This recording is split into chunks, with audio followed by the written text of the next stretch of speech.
Welcome to the Goddard Report.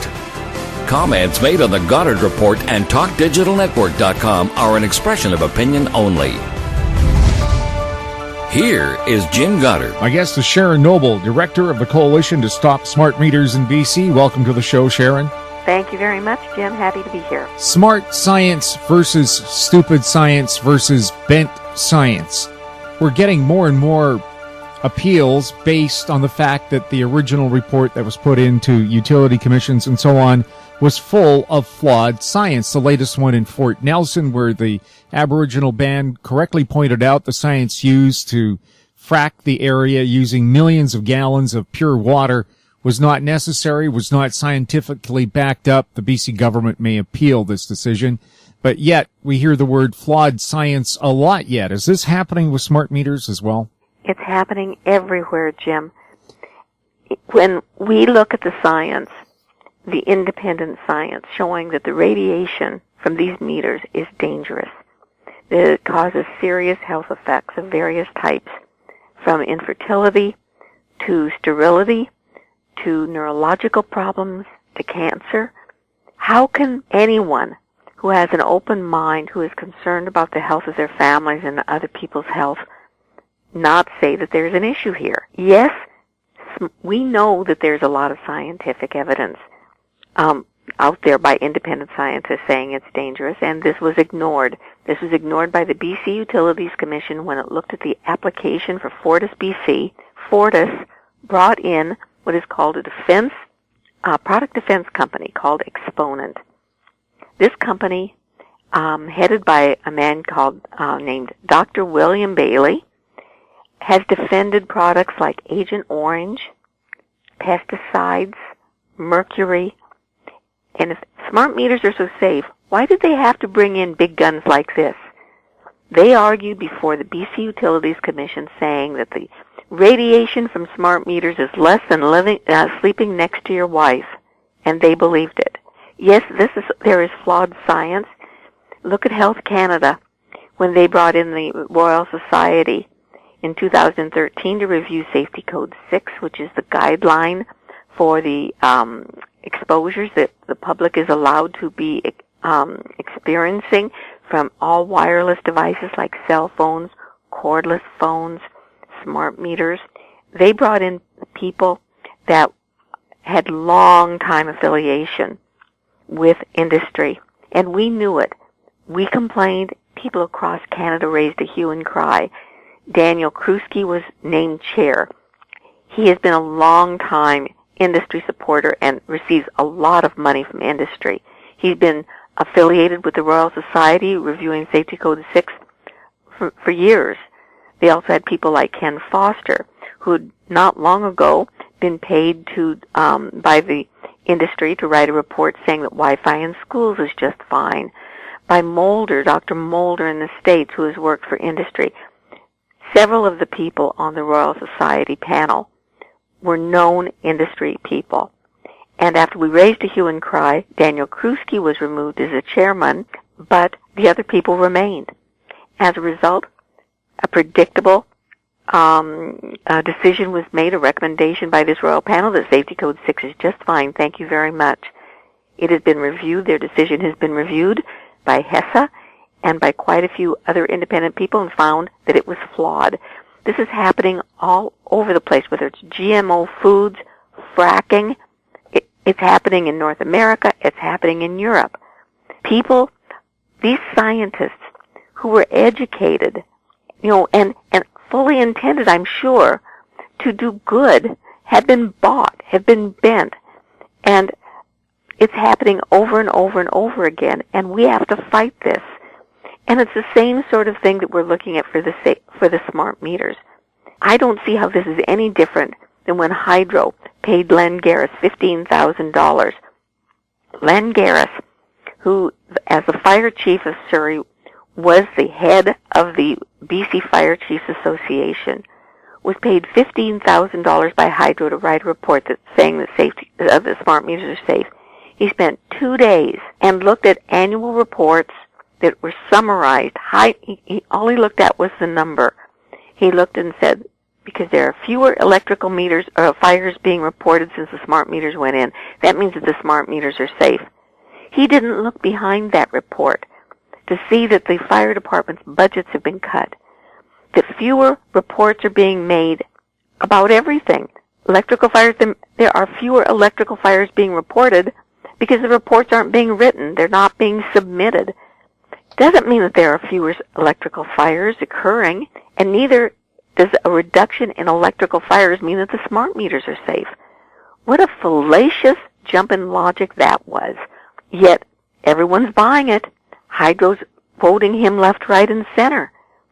It is terrible that we can't believe the people who are out there who are supposed to be protecting us, who are supposed to have the job of protecting the public with regard to, as I said, whether it's GMO foods, whether it's smart meters, whatever. We can't trust them anymore, Jim. And of course, in Surrey, due to budget cuts, the fire truck now only has 2 people on board, but WorkSafe BC regulations say they're not allowed to rescue somebody unless there are 3 people on duty, 1 to go in, 1 to watch them, and 1 to monitor the truck. So just because a fire truck shows up at your house when there's a fire in Surrey now, don't expect to be rescued. Well, and don't expect to ever know what the cause of the fire is. Because of the reduction in the budgets, they don't have the people to do the investigation. So many of the fire reports that I've requested come back as undetermined cause. I was told by one fire department member, by one fireman, that they were told, rule out arson, and once you've done that, don't worry about it. Also, and I've told you this before, and I'm hoping that people will listen and get as mad about this as I am, Hydro is allowed to take their meters from the scene of a fire before it's been inspected.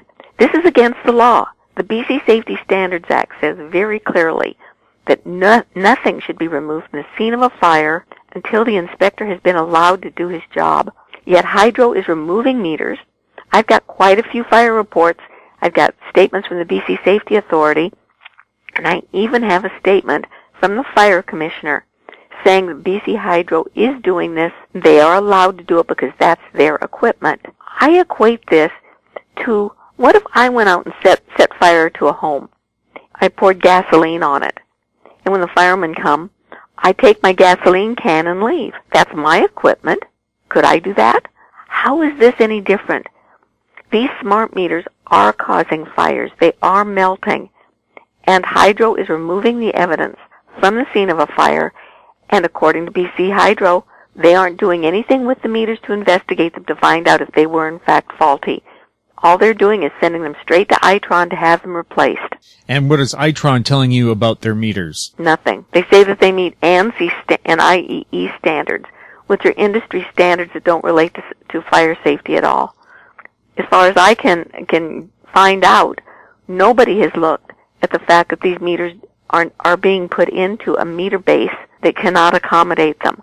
The meter bases were made for analog meters. And these meter bases have slots that the blades go into that fit into them.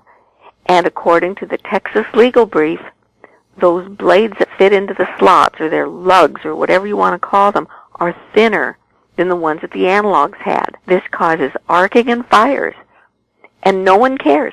I still haven't heard from Bill Bennett to the letter I wrote to him with all of this information via registered letter on June 24th. I still haven't received a reply. Neither have I received a response from any MLA. I sent letters to every MLA in the province. Not one has responded. Has every MLA received financing from Hydro? I don't know if any of them have. But you can be pretty darn sure that there are people in each party who probably either has friends or has association with some of the companies like Itron and Corex. I believe that there are reasons why no one is interested in protecting us. We cannot get any of the agencies here whose job it is to protect us about these things to get involved. They just will not. We'll have more with Sharon Noble right after this. Unbelievable harmonies, spectacular performance, Bird Dog and the Vintage Electric Band, the ultimate tribute to the Everly Brothers and Simon & Garfunkel in Oliver, October 2nd, in Kelowna, October 3rd. Buy online and save at ontourtickets.com. In Goddard we trust. Welcome back. We're speaking with Sharon Noble, Director of the Coalition to Stop Smart Meters in BC. Has anybody campaigning federally said anything about their position on smart meters? Not that I know of.